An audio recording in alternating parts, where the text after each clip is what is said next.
ഇന്ന് ഞങ്ങൾ കുറേ വർഷങ്ങളോളം പ്ലാൻ ചെയ്ത് ലാസ്റ്റ് സംഭവിച്ചൊരു ട്രിപ്പാണ് കേട്ടോ ഇത്. സത്യം പറഞ്ഞാൽ വലിയ ദൂരമൊന്നുമില്ല, ഒരു 7:30 ഇറങ്ങി കേട്ടോ വീട്ടിൽ നിന്ന്.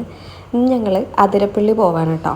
ഞങ്ങൾ രണ്ടുപേരും കൂടെ പ്ലാൻ ചെയ്ത് അത് ലൂയിക്കുട്ടനെയും പ്രഗ്നൻ്റായി. അതിനുശേഷം ലൂയിക്കുട്ടന് 1.5 വയസ്സായിട്ട് ഇപ്പോൾ ആ ഒരു സമയത്താണ് നമ്മളിപ്പോൾ പോകുന്നത് കേട്ടോ. കുറേ നാൾ നമ്മൾ വെയിറ്റ് ചെയ്ത് ഇങ്ങനെ പോകുമ്പോൾ ഭയങ്കര ഒരു സ്പെഷ്യലായിരിക്കുമല്ലോ.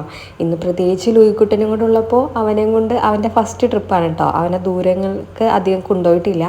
നമ്മളൊരു ടൂർ ബേസ് നോക്കുകയാണെങ്കിൽ ഇത് ആദ്യമാണ് കേട്ടോ ലൂയിക്കുട്ടനെ കൊണ്ടുപോയത്.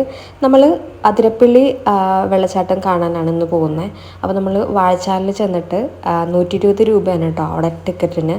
അപ്പോൾ 2 പേർക്ക്, ലൂയിക്കുട്ടനെ വേണ്ട, നമ്മൾ 2 പേർക്ക് ടിക്കറ്റ് എടുത്തിട്ട് നമ്മൾ കയറിയിട്ടോ.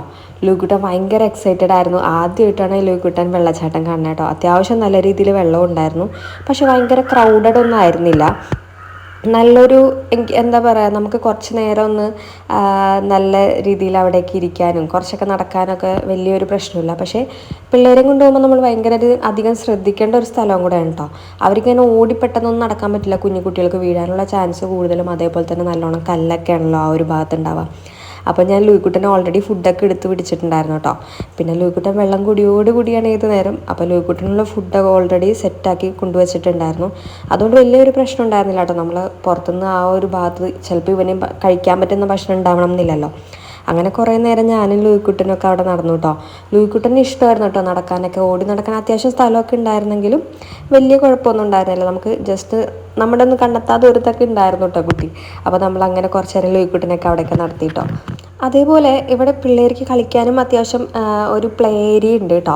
അപ്പോൾ വലിയൊരു കുഴപ്പമില്ലാത്തൊരു പ്ലേ ഏരിയയാണ്, തൊട്ട് സൈഡിൽ തന്നെയാണ് കേട്ടോ വെള്ളച്ചാട്ടത്തിൻ്റെ. അപ്പോൾ നമ്മൾ അടുത്തത് അങ്ങോട്ടാണ് കേട്ടോ പോയത്. അപ്പോൾ ലൂയിക്കുട്ടിന് കുറച്ച് നേരം ഒരു എൻ്റർടൈൻമെൻറ്റായി, ആൾക്കും നല്ലൊരു സന്തോഷമായി കേട്ടോ. വലിയൊരു തിരക്കൊന്നും ഉണ്ടായിരുന്നില്ല. എനിക്കറിയില്ല, വീക്കെൻഡ് അല്ലാത്തതുകൊണ്ടായിരിക്കണം. നമ്മളൊരു ഇടദിവസം നോക്കിയിട്ടാണ് കേട്ടോ പോയത്. പിന്നെ അത്യാവശ്യം ഫോറസ്റ്റ് ഏരിയ ആയതുകൊണ്ട് തന്നെ നല്ലൊരു സുഖം ഉണ്ടായിരുന്നു കേട്ടോ. നിറയെ മരങ്ങളൊക്കെ ആയതുകൊണ്ട് തന്നെ നമുക്കൊരു തണുപ്പും, ഈ ഒരു ചൂടത്തൊക്കെ പോകുന്നത് അടിപൊളിയാണ്. നല്ലൊരു സുഖം ഉണ്ടായിരുന്നു മൊത്തത്തിൽ. അപ്പോൾ കുറേ നാൾ പോയപ്പോൾ വല്ലാത്തൊരു സന്തോഷം കേട്ടോ.